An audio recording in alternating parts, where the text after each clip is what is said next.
سہارا لیں گے؟ کیا قیامت کے دن ہم اپنے اعمالوں سے بخشے جا سکتے ہیں؟ اسی لیے میں نے پچھلے جمعے آپ کو یاد ایک وظیفہ بتایا تھا کہ آپ تسبیح اگر ہاتھ میں ہو تو تسبیح نہیں تو سانس کی تسبیح کے ساتھ شفاعت، مغفرت اور استقامت، اس کی تسبیح کرو۔ شفاعت کے بغیر ہم نہیں بخشے جا سکتے۔ قیامت کے دن بھی ہمارے پاس کوئی ایسا عمل نہیں ہے جو ہم اللہ کے حضور پیش کریں۔ قیامت کے دن بھی ہم حضور کو ہی پیش کریں گے کہ حضور ہماری، اللہ فرماتا ہے میں آپ کی شفاعت کو قبول کروں گا، میں حافظ قرآن کی شفاعت کو قبول کروں گا، میں معصوم بچہ جو فوت ہو جاتا ہے جس کا نماز جنازہ پڑھا جاتا ہے میں اس کی شفاعت قبول کروں گا، میں مرشد کی شفاعت قبول کروں گا مریدوں کے لیے، میں استاد کی شفاعت قبول کروں گا اس کے شاگردوں کے لیے۔ ہاں؟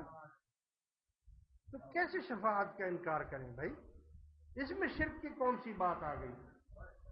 شرک ہم نہیں کرتے، ہم اللہ کو ایک ہی مانتے ہیں، اور حقیقت میں سب کچھ کر ہم 5 وقت یہی اعلان کرتے ہیں، ولی نے دیا، پیر نے دیا مرشد نے دیا، حضور نے دیا، ایاک نعبد و ایاک نستعین، تیری ہی عبادت کرتے ہیں اور تجھی سے مدد مانگتے ہیں۔ وہ مدد بھی تو آپ ہی کی تھی نا، وہ مدد کس کی تھی؟ وہ بھی تو آپ ہی نے کیا تو اس نے مدد کی نا۔ اگر وہ توفیق نہ دیتا تو کوئی ہماری مدد کر سکتا ہے؟ نہیں کر سکتا۔ تو اللہ، یہ میں نے جو آپ نے یہ پرچہ لکھا تھا اس کا جواب، اور حدیث شریف سے میں نے آپ کو یہ ثابت کیا، اس میں اللہ تبارک و تعالی، اور حدیث شریف بھی ہے کہ جب تم جنگل میں راستہ بھول جاؤ یا تمہارا کوئی جانور گم ہو جائے کے اوپر کھڑے ہو کر یہ آواز دو، اعینونی یا عباد اللہ، اے اللہ کے بندوں میری مدد کرو، تو تمہارا جانور مل جائے گا، اور اگر راستہ بھول گئے ہو تو تمہارا وہ راستہ آسان ہو جائے گا۔ اس سے معلوم ہوا کہ بندوں سے مدد مانگنا شرک نہیں ہے، یہ مجازی مدد ہے، حقیقی مدد نہیں ہے، حقیقی مدد اللہ ہی کرتا ہے۔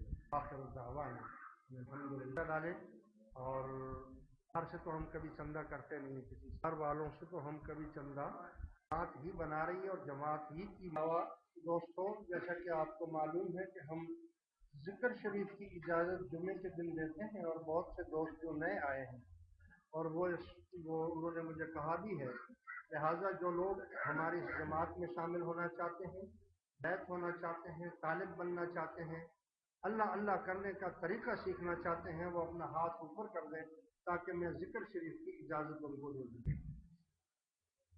ٹھیک ہے، اب نئے اور پرانے تمام دوست تھوڑی دیر مراقبہ کریں۔ طریقہ یہ ہے کہ آپ کے سینے میں بائیں طرف قلب ہوتا ہے، دل، آپ اپنے اپنے قلب کی طرف دھیان کر کے بیٹھیں۔ لا الہ الا اللہ، لا الہ الا اللہ،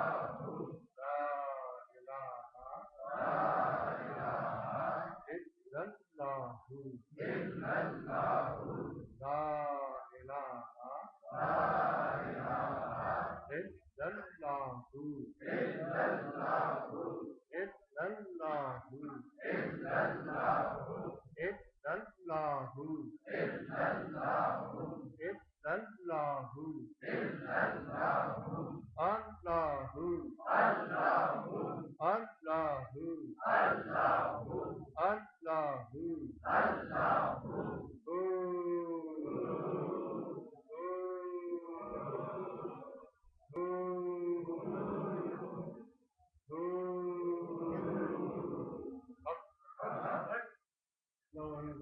اس ذکر شریف کی ہر اس دوست کو اجازت ہے جس نے بھی سنا ہو۔